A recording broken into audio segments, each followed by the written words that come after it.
प्यार, धोखा और अब वशीकरण। अलीगढ़ के सास दामाद की लव स्टोरी में अब एक नया मोड़ आया है जिसने सबको चौंका दिया है।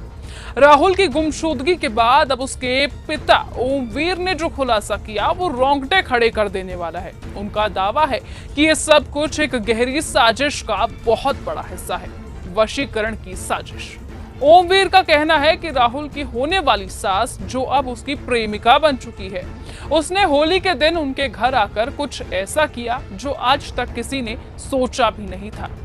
वो 2 ताबीज लेकर आई थी और हमारे बेटे के हाथ में बांध गई। ओमवीर बोले, हमने सोचा शायद कोई धार्मिक रीति है, पर अब समझ आया कि वो वशीकरण का एक हिस्सा था। उस दिन के बाद से राहुल बदलने लगा, चुपचाप रहने लगा, बहानों में उलझ गया और फिर भाग गया। ये कोई आम प्रेम कहानी नहीं, बल्कि ऐसा केस बनता जा रहा है जिसमें ये शक और शातिर दिमाग की मिलीभगत नजर आ रही है। दरअसल राहुल के रिश्तेदार विशंभर ने भी माना है कि होली के दिन से राहुल का बर्ताव कुछ बदल गया था और फिर अचानक शादी के ठीक 9 दिन पहले, जब सब कुछ तैयारियां पूरी हो चुकी थी, वो घर से यूं गायब हो गया जैसे जादू हो गया हो।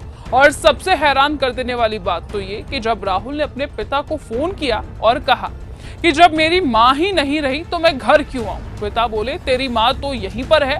राहुल ने जवाब दिया, मैं सासू माँ की बात कर रहा हूँ, जो कि इस केस की सबसे बड़ी चीज है। और उसके बाद उसने फोन काट दिया। अब सवाल ये कि क्या राहुल वाकई प्यार में पड़ा था या फिर किसी चाल में फंस चुका है। साथ ही आपको बताएं कि सास यानी कि अनीता के घर वालों ने भी साफ कह दिया है कि उन्हें अनीता से कोई लेना देना नहीं है, वो बस उनके पैसे और उनके जेवर लौटा दें।